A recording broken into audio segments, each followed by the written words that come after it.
بسم الله الرحمن الرحيم. ألف لام را. تلك آيات الكتاب وقرآن مبين. ربما يود الذين كفروا لو كانوا مسلمين.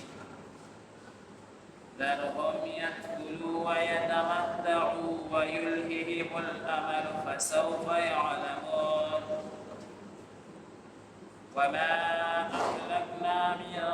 قرية إلا ولها كتاب معلوم ما تسبق من أمة أجلها وما يستأخرون. صدق الله العظيم. بسم الله الرحمن الرحيم. ألف لام ميم. ألف لام را. الله خطوه بمعنى ذي حروف. تلك ذا مذكور. آيات الكتاب آياتنا الكتاب دي. وقرآن مبين أو ذا قرآن مجيد مخانا. ربما بإرسلا يود الذين كفروا أرسوبك آخرت كافراني لو كانوا مسلمين جكاش ذي مسلمانان وين دارهم في بريكا يأكلوا جخردين ويتمتعوا أو فايدة واخلي ويلههم أو غفلت كساتيد إلى الأمل أميدنا فسوف يعلمون. والسربات إذا بدوا لكي وما أهلكنا أو ندي هلاكنا من قرية يوكلي خلقهم إلا ملا ولها غير بارا كتاب معلوم يونيك ليشوي وخمقره ما تسبق تشمل من أمة تسيو أمة أجلها تقبل مقرر وقنا وما يستأخرون أو ناها واستبات جديشي. بسم الله الرحمن الرحيم. مذكورة سورة مباركة سورة الحجر ولكي مکہ مکرمہ کی نازل شدہ سورت دی. د شام سره نږدې یو علاقه ده او هغې ته حجر ویل کېږي. حجر او دا یو کنده غوندې ده، یعنې ښکته طرف ته مایل ځای دی، نو دې ته حجر ویل کېږي. د دې مقام دا نوم دی او دې مقام کې دیر انبیاء کرامو هغه تشریف راوړی دی. نو دې وجه نه دغه علاقې خلکو ته اصحاب الحجر ویلی کېږي. د دې تفصیلي بیان او مکمل تفسیر دا به هله راشي چې کله دا لفظ هغه دې صورت مبارکه کې موږ ته مخې ته راشي، نو بیا به انشاءالله د دې وضاحت هغه وشي. مذکوره صورت هغه مکي صورت دی او مکی صورت کې اکثره تاسو ته ما عرض کړی دی څلور خبرې هغه ذکر کېږي. یو د الله تعالی د وحدانیت خبره، دویم د رسول الله صلی الله علیه وسلم د رسالت خبره، او دریم د قرآن مجید د صداقت او د رښتیاوالي خبره، او څلورمه د مرګ نه پس یو عظیمه زندګي را روانه ده، حشر نشر قبر پولی سره د هغې ذکر په دې صورت کې هغه اکثر سره کېږي. مکي صورتونو ټولو کې، مدني صورتونو کې ورسره بیا دوه لفظونه هغسې واقعېږي، یو جهاد فی سبیل الله او دویم انفاق فی سبیل الله د الله په لاره کې خرج. نو دا صورت مبارک هغه مکي صورت دی. نو دې وجې نه دې کې عام طور سره دا څلور خبرې به ذکر کېږي. لکه د دې صورت ابتدا هم د قرآن مجید نه کېږي. الله تعالی فرمایي الف لام را تلک آیات الکتاب و قرآن مبین. الله تعالی فرمایي الف لام را، دې حروف ته حروف مقطعات ویل کېږي او تاسو ته ما ویلي د عامو مفسرینو دا رایه ده چې د دې په معنا باندې صرف الله تعالی پوهېږي انسانانو ته الله تعالی د دې علم هغه نه دی ورکړی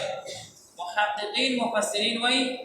الله هم پې پوهېږي او رسول الله صلی الله علیه وسلم ته هم علم ورکړی دی په هغه یې منع کړی چې خلکو ته به یې نه وایه دا د الله او د رسول الله صلی الله علیه وسلم په میانځ کې چې کوم دی نو یو پټ راز دی میانې عاشق و معشوق رمز است کراما کاتبین هم خبر نیست شاعر وایي د عاشق او د معشوق په میانځ کې پټې خبرې وي کراما کاتبین هم د هغې علم نه کېږي د الله او د رسول الله صلی الله علیه وسلم په میانځ کې دا پټې خبرې دي په دې باندې عام طور سره خلک هغه نه پوهېږي نو چې عام طور خلک پې نه پوهېږي نو بیا الله نازلوي ولې د هغې ډېرې وجهې تاسو ته ما ذکر کړې وې یو وجه هغه دا ده چې دا الله تعالی زمونږ امتحان اخلي د قرآن مجید ترجمه زده کوو او بعضې اوقاتو کې الله تعالی د صورت په اول کې دا الفاظ راولي نو د دې ترجمه مونږ ته نه راځي یو کس چې وایي چې زه زده کړه کومه او تی منع کې چې دا ټکي به درته نه ښیم خو دا په هغې امتحان شو راغلی طلب د علم دپاره دی او منع پرې راشي چې دا به نه یې زده کړې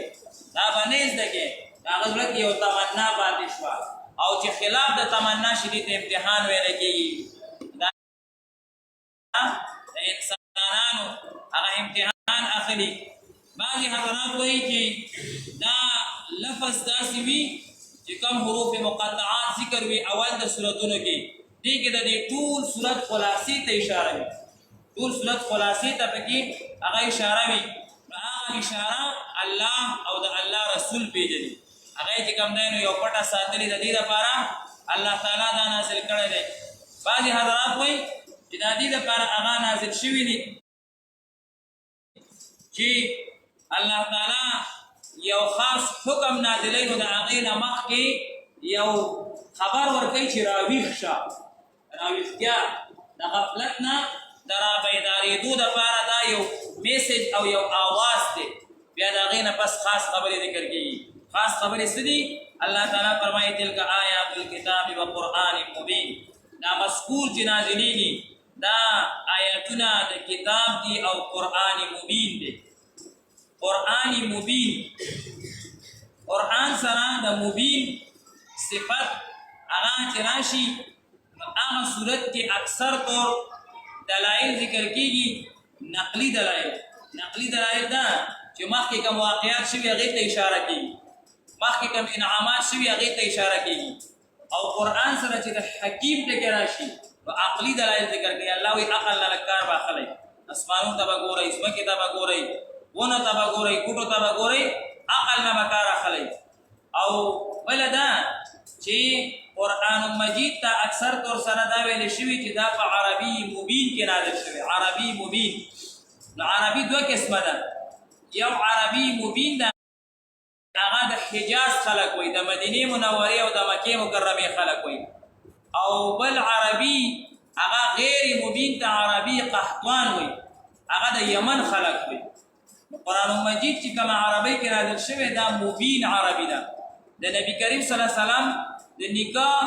په 14مه مرتبه کې نوم دی عدنان 14مه